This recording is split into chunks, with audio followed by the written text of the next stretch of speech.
Good morning, good afternoon, good evening, good night, good day to you. That's depending where you are in the world. We're doing the nighttime devotion. We had a wonderful, blessed Sabbath. From the devotional Christ Triumphant, the title today, Jesus opened the understanding of his followers. Luke 24:45. Then opened he their understanding, that they might understand the scriptures. The sayings of Christ are to be valued not merely in accordance with the measure of the understanding of those who hear. They are to be considered in the important bearing that Christ himself attaches to them. He took the old truths, of which he himself was the originator, and placed them before his hearers in heaven's own light. How different was their representation? What a flood of meaning and brightness and spirituality was brought in by their explanation. After his resurrection, Christ opened the understanding of his followers that they might understand the scriptures. Everything had been transformed by the working of the arts of Satan. Truth was covered up by the rubbish of error and hidden from finite sight. When Christ referred to his humiliation, rejection, and crucifixion, the disciples could not take in his meaning. It had been a part of their education to expect Christ to set up a temporal kingdom. And when he spoke of his suffering, they could not understand his words. Christ had many truths to give to his disciples of which he could not speak, because they did not advance with the light that was flashed upon the Levitical laws and the sacrificial offerings. They did not embrace the light, advance with the light, and follow on to still greater brightness, as providence should lead the way. And for the same reason, Christ's disciples today do not comprehend important matters of truth. So dull has been the comprehension of even those who teach the truth to others that many things cannot be opened to them until they reach heaven.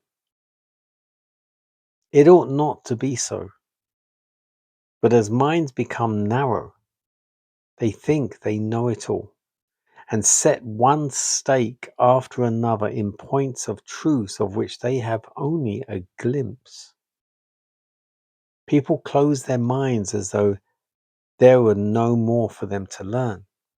And should the Lord attempt to lead them they would not take up with the increased light. They cling to the spot where they think they see a glimmer of light, when it's only a link to the living chain of truths and promises to be studied. The development of truth will be the reward to the humble-hearted seeker who will fear God and walk with him. The truth that the mind grasps as truth is capable of constant expansion and new development. As the mind grasps in its preciousness, it becomes elevated, ennobled, and sanctified. The title again, Jesus opened the understanding of his followers.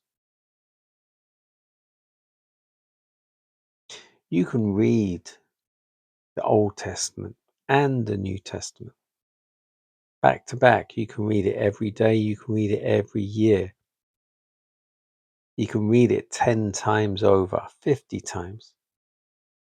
Doesn't necessarily mean you're going to understand it all the better.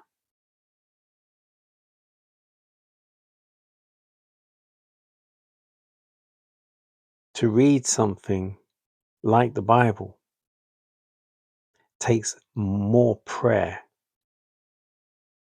than anything else. Patience. It's not just reading an encyclopedia or a dictionary or some piece of fiction. The Bible is like 10 onions deep. You read it and you get on the first layer. You read it again and then something jumps out at you which takes you out to a second layer. But let's say there's another 100 layers to go. You might read it 10 times. You're probably only on layer 3. It depends on your understanding of life, your understanding of why Christ came, why he was here, what he had to do, how much of prophecy did he fulfill, how much prophecy is there still to be fulfilled. There's so much to know and learn. Look at the world today. What's happening? How has the Bible prophesied what is happening today? Every moment of our existence is in the Bible. But you have to know how it relates to our lives or how we relate to it. As the phrase goes, we are spiritual beings having a human existence. Let that sink in.